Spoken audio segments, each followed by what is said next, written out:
All right, we're getting set for the men's mile. The world indoor record holder is Eamonn Coghlan. The time, 3:50.6. The year was 1981, and the city was San Diego. Filbert Bailly holds the championship record. Eamonn Coghlan, of course, in the field here today. And what a race we have coming up. Let's join Bob Hirsch for the lane assignments. 7.4½. The Mobile Mile.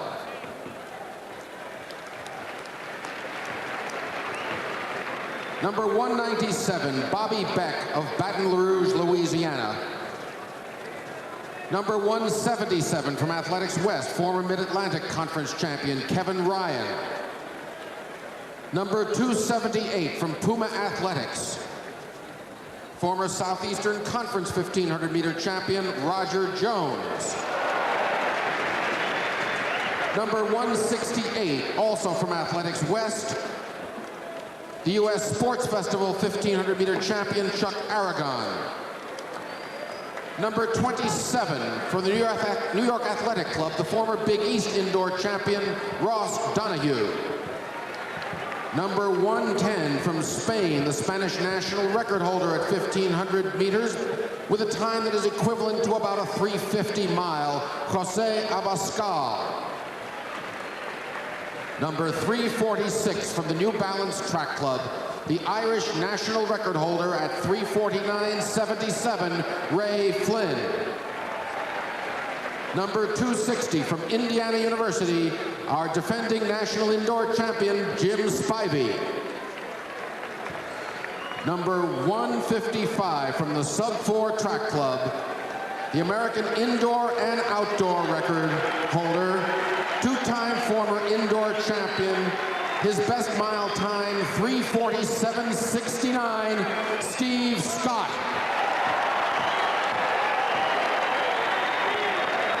And last but not least, number 70 from the New York Athletic Club, our world indoor record holder and Grand Prix leader, welcome Eamonn Coghlan.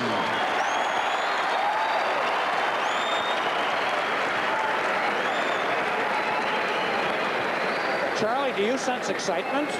And I'm surprised the crowd reaction to both Scott and Coghlan. It's about equal. Will be going tonight for his second national indoor championship. There are 10 runners. I think there are 2 who count. And the audience has announced those 2. Eamonn Coghlan, and there's Steve Scott. Right. And the rabbit in the race, I think it's the Yale band. They're going to set a heavy pace for him. They had better.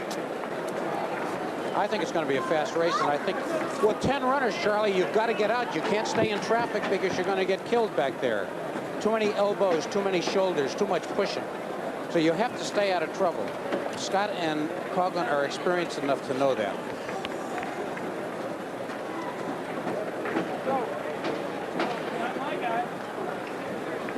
Scott and Coghlan have met 19 times indoors. Coghlan leads 15-4, including the last 6.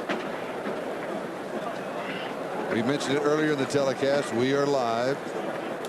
That Coghlan likes to make one big, quick move, a devastating move. On the other hand, Scott can lead for a long time. Scott is stronger than Coghlan.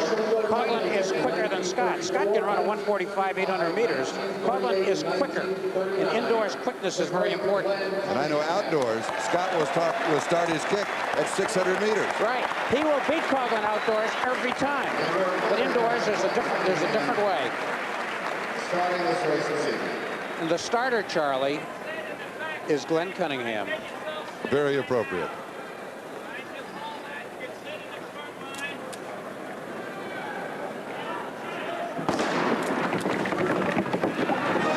And we're underway.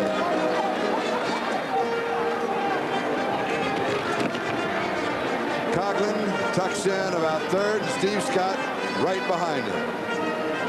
Kevin Ryan is taking the pace, but the story is in the middle of the pack.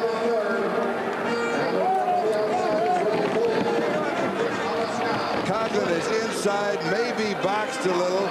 Scott is running outside about 5th position.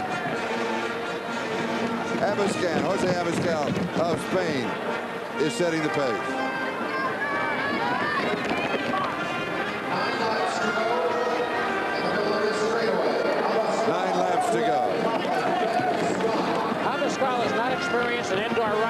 in the smartest place of all because he's out of trouble, at least now. Coghlan is running third. Scott is right behind him. He's actually running fifth.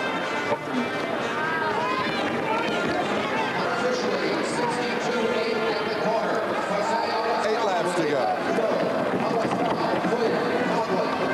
Ray Flynn is running second. Jose Abascal, Ray Flynn, Eamonn Coghlan. They go out awfully slow, 62.8. We're into tactics once again. Forget about your records and watch two of the great indoor milers at work. And they're running against each other regardless of who's around. Scott is running where he wants to be. He wants to be right behind Coghlan, keep an eye on him, and he figures that he can jump Coghlan. He can get the first race. Abascal, Ray Flynn, Eamonn Coghlan, Jim Spivey, Steve Scott, the top five. 6 laps to go, 6 to go.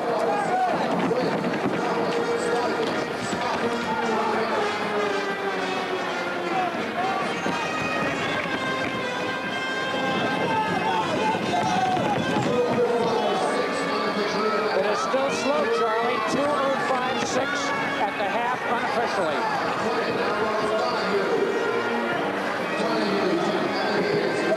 Ross Donahue.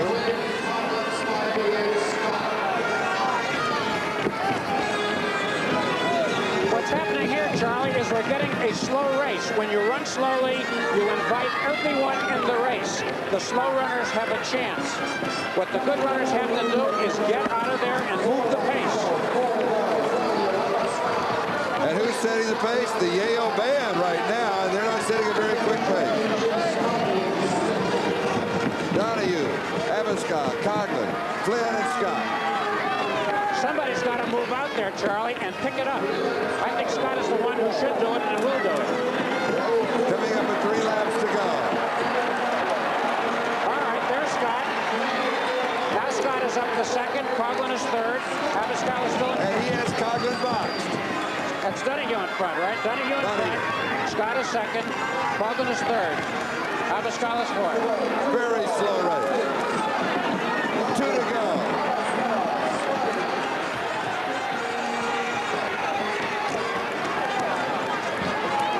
At this stage, Charlie, let's forget the time.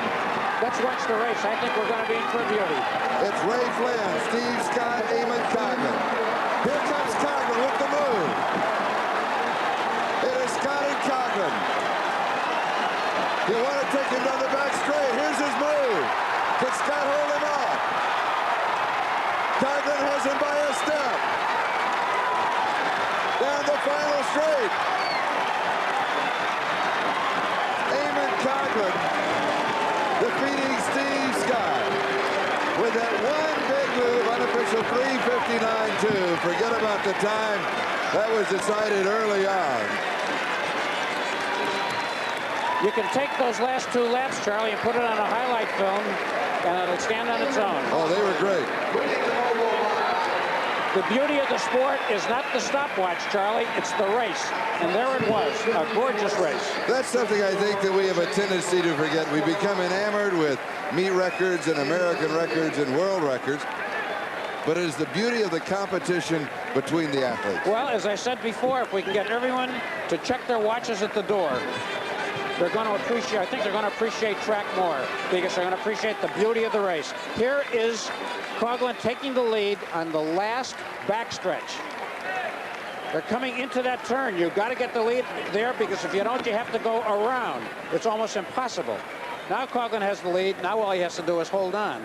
The finish is in the middle of the straightaway. It isn't that far. It's 20 yards off the turn. And he's got it. And with that move, and he comes high, he comes to lane 2 and use it as a slingshot effect to set up for his move. And that's the reason he has the title of chairman of the board. And by the way, the Yale band who set the pace did play an Irish tune in honor of Eamonn Coghlan, but a very disappointed Steve Scott.